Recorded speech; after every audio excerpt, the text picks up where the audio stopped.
വൈകിട്ട് ഒരു ചായ കുടിക്കാൻ ഇറങ്ങിയാണ് ഫ്രണ്ട്സൊക്കെ ആയിട്ട് ബീച്ച് സൈഡിൽ. അപ്പോൾ അവരെല്ലാവരും അവിടെ കുളിക്കുന്നുണ്ട്.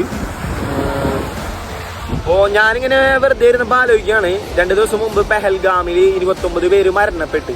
അതിനെ തുടർന്ന് വളരെ മതസൗഹാർദ്ദത്തെ തകർത്തുകൊണ്ടുള്ള കലാപങ്ങളാണ് നടന്നുകൊണ്ടിരിക്കുന്നത്.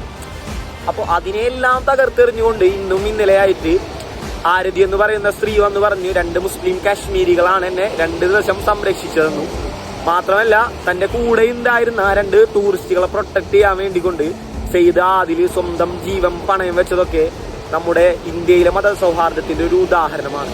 അപ്പോൾ പാക് ജനത അത് തകർക്കാൻ ശ്രമിക്കുമ്പോൾ ഒരിക്കലും അത് തകരില്ല എന്ന് ഉറച്ച വിശ്വാസത്തോടുകൂടി നമ്മുടെ പ്ലജ് എന്താണ്, ഇന്ത്യയിലെ എല്ലാവരും എന്താണ്, സഹോദരി സഹോദരന്മാരാണ്. അപ്പൊ ആ ഒരു നിലയിൽ എന്ത് ചെയ്യുക, എല്ലാവരും എന്ത് ചെയ്യുക, ഉറച്ചു നിൽക്കുക.